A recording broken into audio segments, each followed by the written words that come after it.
Evening everyone, welcome to Gentro Tales. இன்றைக்கி நம்ம பார்க்க போகிற ஸ்டோரி என்னன்னு பார்த்தீங்கன்னா, வேஷங்கள் நிலைப்பதில்லை. ஒரு ஏரியில் நிறைய மீன்களும் பாம்புகளும் வாழ்ந்து வந்தன.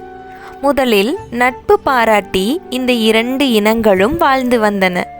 பருவமழை பொய்த்து ஏரி வற்ற ஆரம்பித்ததும் இடத்துக்கு சண்டை போட்டு ஏரியை பிரித்து கொண்டு வாழ்ந்தன.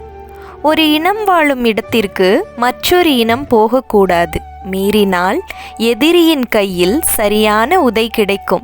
இதில் ஒரு விலாங்கு மீன் மட்டும் தந்திரமாக வேஷம் போட்டு ஏரி முழுவதும் சுற்றி வந்து கொண்டிருந்தது. பாம்புகள் இடத்திற்கு போகும்போது விலாங்கு தன் நீண்ட உடலையும் பாம்பு போன்ற தலையையும் வைத்து தான் ஒரு பாம்பு என்று காட்டிக்கொள்ளும்.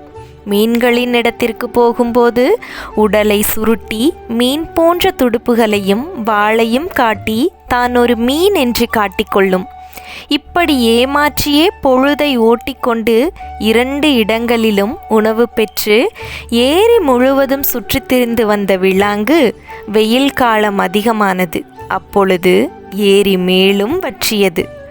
பாம்பு கூட்டமும் மீன் கூட்டமும் தங்கள் இடங்களை நெருக்கியும் குறுக்கியும் அமைத்து கொண்டே வந்தன. ஒரு நாள் இரண்டு கூட்டங்களும் ஒன்றன் இருப்பிடத்தை இன்னொன்று பார்த்து கொள்ளும் தூரத்தில் அமைக்கும் நிலை வந்தது.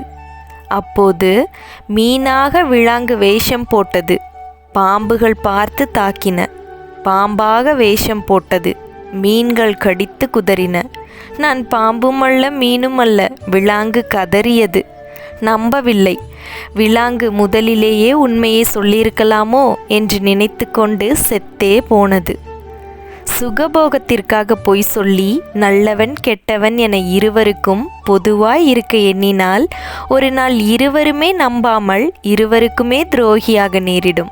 Let's think about it.